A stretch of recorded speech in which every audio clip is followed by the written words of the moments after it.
Promotor, final do julgamento, qual que é a avaliação do senhor com relação a esse caso de hoje, essa sentença de hoje? Primeiramente, boa tarde, é um prazer falar com os senhores, com a Sociedade de Patos de Minas. A avaliação que o Ministério Público faz desse caso é uma avaliação bastante benéfica. Hoje o Ministério Público postulou aqui em plenário a condenação dos acusados pelos crimes de homicídio qualificado, com 4 qualificadoras, a motivação fútil, o recurso que dificultou a defesa da vítima, o meio cruel e o uso de fogo nesse crime. Os jurados reconheceram toda essa dinâmica aqui postulada e, ao final, foi fixada uma pena à altura do que os réus praticaram. Outros 2 crimes estavam na denúncia, que são os crimes de sequestro e cárcere privado e o crime de destruição de cadáver. Em relação a esses 2 últimos crimes, o Ministério Público, por entender que esses 2 outros crimes, que inicialmente eram imputados de maneira separada, autônoma, faziam parte do crime maior, que era o crime de homicídio, com todas as circunstâncias que foram narradas, pediu a absolvição desses crimes em separado, sequestro e cárcere privado e destruição de cadáver, mas de modo que essas condutas que ensejaram a imputação desse crime, elas de fato aconteceram e elas foram valoradas no crime de homicídio.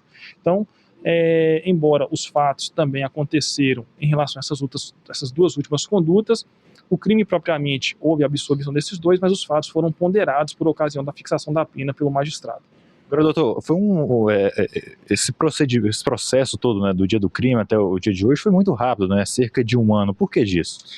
Sim, o crime ele aconteceu na madrugada do dia 26 de novembro de 2023 e especialmente foi rápido, principalmente quando pensamos que se trata de processos de crime de homicídio, onde esse processo ele tem um rito mais complexo, mais extenso, e não obstante, de fato, ele foi bastante rápido porque os réus estavam presos.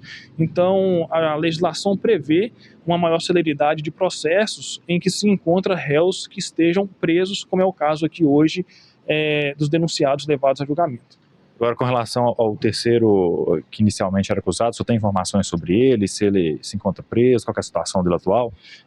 Então, o terceiro réu, o processo em relação a ele foi desmembrado, porque logo lá no início do processo, após ser decretada a sua prisão, ele foragiu, hoje ele se encontra em local incerto e não sabido, né? Em razão disso, o processo ele transcorreu tão somente em relação a Clarice e em relação ao Gabriel. Entretanto, o Eduardo Lúcio Pereira, que é o terceiro réu, por se encontrar foragido, o seu processo se encontra suspenso. Eu até aproveito aqui a ocasião, me dirijo à Sociedade de Patos de Minas para que, caso tenha informações do Eduardo Lúcio Pereira, possa comunicar às autoridades, à Polícia Militar, à Polícia Civil, porque hoje há um mandado de prisão em aberto em desfavor do senhor Eduardo Lúcio Pereira. Doutor, qual que é a avaliação do senhor com relação a esse julgamento aqui de hoje? A avaliação é que o tribunal do júri ele é soberano, né? Seja para condenar, seja para absolver. E os jurados e as juradas hoje entenderam que era o caso de condenar. Inclusive nós da defesa em nenhum momento pedimos absolvição, achamos que era caso mesmo de condenação. Algumas teses da defesa foram aceitas, outras não. E faz parte do jogo, faz parte da ritualística, né, do tribunal do júri.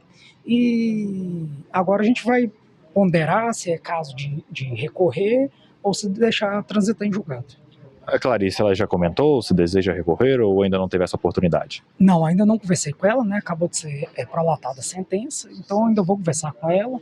Pode ser que ela é a parte mais interessada, pode ser que ela tenha interesse. Se ela não tiver interesse, também não cabe a gente ir contra a parte que é mais interessada, né?